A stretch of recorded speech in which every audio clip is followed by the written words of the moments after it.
Jerman Iko Anata Imnida. Kalau ini versi Indonesianya ya. Partner Iko tentunya Karen. Betul, dan ini pertama kali loh Sobat Medio 3 Minute Update ada videonya. Betul, dan ini wajah baru juga ya pastinya, yang buat belum tahu nih di belakang layar 3 Minute ada siapa, ada Karen dan Iko tentunya. Dan buat kamu Sobat Medio, selamat bergabung di 3 Minute Update What's on Korea ini. Spesial kali ini kita bakal ngebahas series Korea kali ya. Nah, salah satu drama Netflix yang menurut gue bagus banget, ada judulnya tuh Narcosins. Itu udah lama banget gak sih? Udah lama, dan pas banget memang pas dia launching ke Netflix langsung keluar jebret 6 episode. Betul. Nah, tapi belum ada yang tahu nih Sobat Medio, kalau arti dari Narcosins di bahasa Korea itu apa sih? Artinya itu Suriname, dan itu tuh suatu arti dari nama negara di Amerika Selatan yang emang bener ada, nyatanya memang ada di sana gitu. Tapi sebelum itu jangan lupa ya Sobat Medio untuk follow dan beri rating kamu di podcast 3 Minute Update Spotify. Terus juga nyalain tuh notifikasinya biar kamu tuh gak ketinggalan informasi setiap harinya. Nah, terus juga jangan lupa untuk follow TikTok dan Instagram kami di @medio_by_kgmedia biar kamu tuh selalu kepantau gitu. Ada podcast apa aja gitu. Nah, mungkin Narkosen ini udah lama gitu ya, tapi mungkin ada beberapa orang yang belum nonton. Nih kita kasih tahu nih, Bener. dia menceritakan apa sih? Jadi nih ternyata memang Narkosen ini adalah kejadian nyata di Suriname. Nah, itu jadi ada satu laki-laki Korea, perannya itu namanya Kang In-gu. Nah, jadi tuh dia tuh pergi ke Suriname untuk berbisnis gitu Sobat Medio. Tapi bisnisnya ini malah hancur gara-gara ada salah satu pendeta dalam kutip gitu ya. Dia malah ngejual narkoba di bisnisnya Kang In-gu.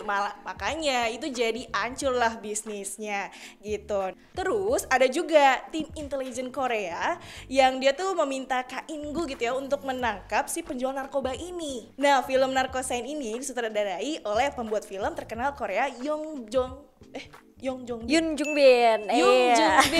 Bener banget, itu sebenarnya kalau yang masih awam banget pasti nggak tahu ya siapa ya. Cuma kalau memang udah dari dulu nontonin drakor terlebih tentang film thriller pasti udah nggak asing lagi sama nama itu, karena bener-bener si sutradaranya si Yoon Jung-bin ini bener-bener totalitas banget. Secara gimana nggak totalitas ya, dia tuh udah sekitar 7 tahun mikirin konsep dari, iya bener banget, dari konsep Narcosins, karena emang dia dulu ngikutin banget beritanya dari 2011 lah ya. Terus dia mikirin nih gimana konsepnya, karena kan memang untuk kejadian kisah nyatanya kan di Dominika kan. Nah, kalau sebenarnya nih Sobat Medio, di Dominikanya asli memang ini orangnya tuh stereotip banget dan sangat menutup dari orang luar yang buat kesana. Akhirnya urus perizinan, dapatlah izin walaupun yang nggak terlalu lama juga ya untuk syuting di sana, tapi lumayan beberapa minggu untuk cuplikan di beberapa episode kalau kalian nanti nonton, oke.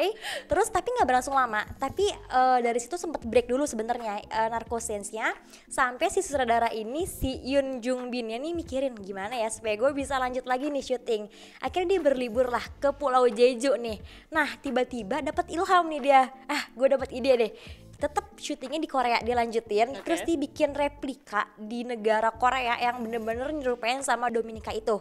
Tapi memang di Korsel sendiri, tapi bener-bener itu nyata banget dan bener-bener mirip banget. Buat kalian Sobat Medio yang berhasil nemuin perbedaan ya, kasih ke kita ya. Tapi emang benerankah nyata? Itu bener ya. Jadi memang dari beberapa artikel gue udah lihat, terus juga gue sempat lihat juga di YouTuber Mas Hansol gitu ya, dia ngasih tahu bahwa memang ada tokoh yang namanya adalah Jo Bong Heng. Itu nama aslinya. Jadi tuh memang kejadiannya itu tahun 2011 gitu kan. Terus kenapa sebegitu terkenalnya? Ternyata nih si Jo Bong Heng ini nih, si pelaku asli itu tuh ternyata dia adalah berhasil nipu besar-besaran di Korea.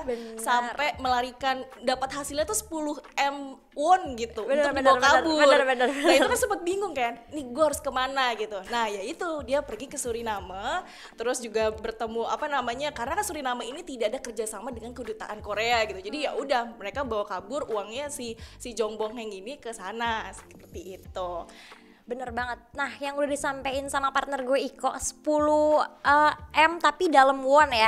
Nah, buat Sobat Medio yang bingung banget nih pada masanya, coba hitung aja ya di tahun 2011. 10M won kalau di rupiah sekarang itu udah berapa ya? Cuman yang agak kelirunya di sini pas udah ketahuan busuk-busuknya si Jo Bong Heng ini, dia cuman di penjara sekitar 10 tahun ya, 10 tahun doang. Dendanya 100 miliar won. Iya gitu. benar. Cuman kalau sekarang untuk update-nya kayaknya sih masih di penjara, udah bebas ya harusnya ya, udah bebas ya. Ternyata tuh si Jo Bong Heng ini kan udah bebas nih ya kan. Nah dia balik lagi ke Suriname. Nah kan kita nggak tahu kan mereka ngapain lagi gitu.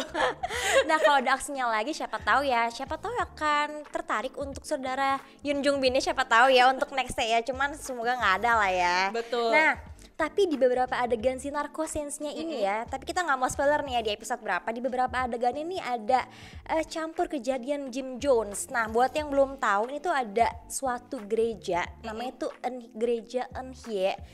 Ngomongnya tuh kayak gitu ya, dengan ajaran agama sesat di Korea, lebih tepatnya di Korea Selatan. Jadi kalau misalnya Sobat Medio gitu ya, lihat di Korea atau di Jepang kan ada tuh suka ngasih brosur gitu-gitu. Iya, itu sebenarnya tuh ajaran sesat. Iya, atau enggak ngasih ceramah atau obrolan yang betul. mungkin nanya apa kabar atau gitu-gitu. Itu adalah agama ajaran sesat gitu Sobat Medio. Kalau misalnya yang nggak tahu gitu ya. Ada dua sebenarnya sih kayaknya. Pas gue udah cari-cari nih dari riset juga, ada dua gereja yang tadi gue udah sebutin, gereja Eunhye sama gereja Aum Shirinkyo. Nah tapi kalau gereja yang Aum Shirinkyo itu memang usulnya tuh pertama dari Jepang. Lalu nggak tahu memang kerjasama apa gimana muncullah di Korea Selatan kayak gitu lah pokoknya. Nah sampai di sini negara Suriname ini tuh sempat ngerasa kecewa sebenarnya sama pembuat film ini, dan sampai-sampai dia sampai kayak mau tuntut produser dari serial film ini karena merasa kayak terlalu terpublish banget rahasia mereka yang seharusnya memang mereka kubur dalam-dalam. Karena yang sudah sempat gue bilang tadi kalau negara ini tuh sebenarnya tuh sangat stereotip banget sama negara-negara luar, sama orang-orang luar, sampai-sampai kalau sekarang belum tahu ya dituntut apa enggak, tapi ya nextnya kita pantengin aja lah ya. Tapi ada yang kelewatan loh. Mungkin ada di drama gitu ya, udah ada yang nonton mungkin, atau ya ada agak spoiler dikit gitu ya.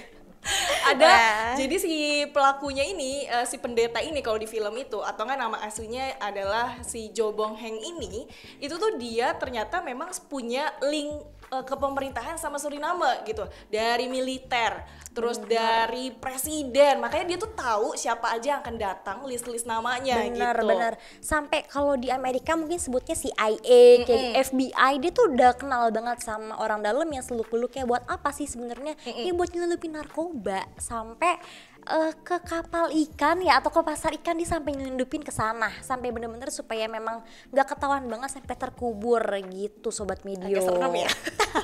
Itu agak serem banget sih. Tapi dengar-dengar juga Narkosen ini kan juga sempat mencetak 27,44 juta jam penayangan selama seminggu. 19 sampai 25 September gitu Sobat Gue pernah Medio. baca. Nah, tapi di drama ini sempat anjlok 35,21 juta dari jumlah penayangan pekan sebelumnya adalah 62,65 juta jam. Nah, tapi penurunan total jam itu drastis di Netflix nggak ngaruh gitu dari rating Narkosen ini. Bener banget. Kalau misalkan Sobat Medio yang mikir, waduh ini penurunannya anjlok banget ya. Memang kalau udah diakumulasin pasti akan banyak banget, tapi nggak serta-merta tuh bikin ratingnya si Narkosen langsung anjlok. Tapi malah sempet trending ya, kalau Sobat Medio yang sempet pantengin di pertengahan September lah itu, kalau lo pada buka di Netflix langsung tuh trending pertama Narkosen. Karena gue nggak tahu sebenarnya, karena memang pemainnya yang opa-opa ganteng gimana. Iya betul lah ya, kalau gue sebutnya masih opa kali ya.